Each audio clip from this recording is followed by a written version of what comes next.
भारत जोड़ो यात्रा के दौरान राहुल गांधी इस अंदाज में दिखा करते थे। उस यात्रा का असर यह हुआ था कि कांग्रेस कर्नाटक में सत्ता में आ गई। आम चुनाव 2024 के नतीजे जब सामने आए तो कांग्रेस को 99 सीट भी मिली।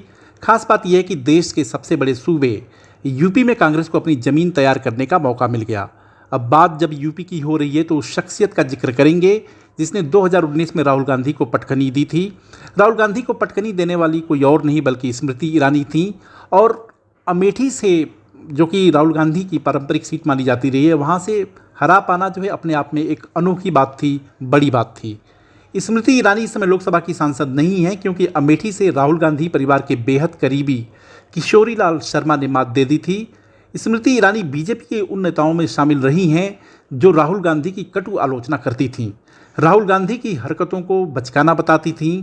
लेकिन अब मिजाज बदला हुआ है। जो राहुल अच्छे नहीं लगते थे वो राहुल अब अच्छे लगने लगे हैं।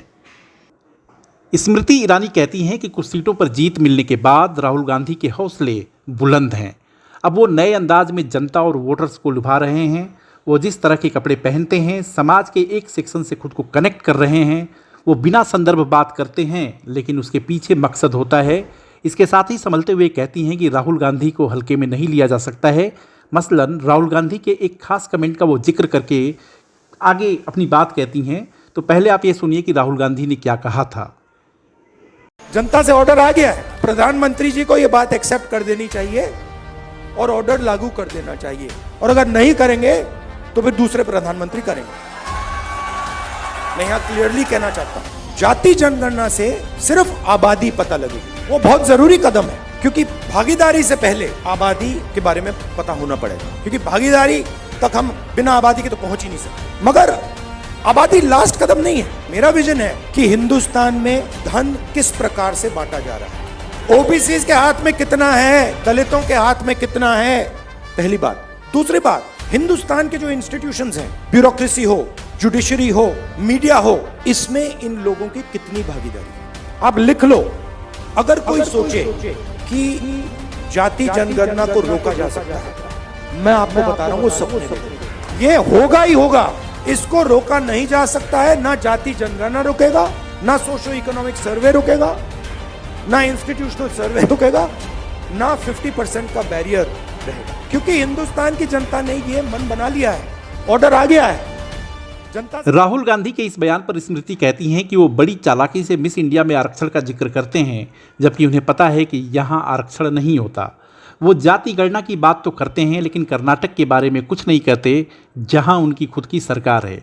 वो जम्मू कश्मीर में अब्दुल्ला परिवार से डील करते हैं, वहां की महिलाओं से मिलकर खुद को कश्मीरी होने का हवाला देते हैं।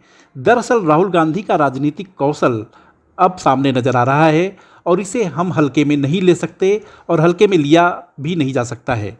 लेकिन आपके मन में सवाल उठ रहा होगा कि जो स्मृति ईरानी राहुल गांधी को कोसने का एक भी मौका नहीं छोड़ती थीं, वो ऐसे तारीफ क्यों करने लगी। दरअसल सियासत की एक कड़वी सच्चाई है जिससे हर कोई गुजरता है। अपने आप को प्रासंगिक बनाए रखने के लिए कामयाबी की लकीर या तो बहुत लंबी खींच दो या विरोधियों की तारीफ करो। अब स्मृति ईरानी की इस तारीफ के पीछे वजह क्या है उसे समझने की कोशिश करेंगे।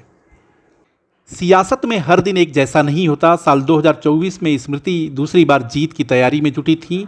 यहाँ बता दें कि साल 2019 में चुनाव जीतने के बाद स्मृति ईरानी ने अमेठी में घर बना लिया था और उसके पीछे मकसद यह था कि वो ये संदेश देने की कोशिश कर रही थी कि रिश्ता सिर्फ आने और जाने तक सीमित नहीं है, बल्कि वो अमेठी की ही बन करके रह गई हैं। इन सब के बीच राहुल गांधी को लेकर भी पशुपेश था कि वो अमेठी से चुनावी लड़ाई लड़ेंगे या नहीं। इन सब के बीच कांग्रेस ने फैसला किया कि राहुल तो नहीं बल्कि गांधी परिवार से जुड़े ही एक शख्स किशोरी लाल शर्मा चुनावी मैदान में होंगे। पहले ऐसा लग रहा था कि स्मृति ईरानी की जीत बेहद आसान होगी, लेकिन नतीजा खिलाफ आया। अब सियासत का उसूल यही है कि जो शख्स जब तक फ़ायदा देते रहे उसकी पूजा करो। यदि उस शख्स से कुछ खास फ़ायदा मिलने की उम्मीद ना हो तो उसे धीरे धीरे बिसार दो। ऐसा नहीं है कि चुनाव हारने के बाद बीजेपी उन्हें मौका नहीं दे रही है।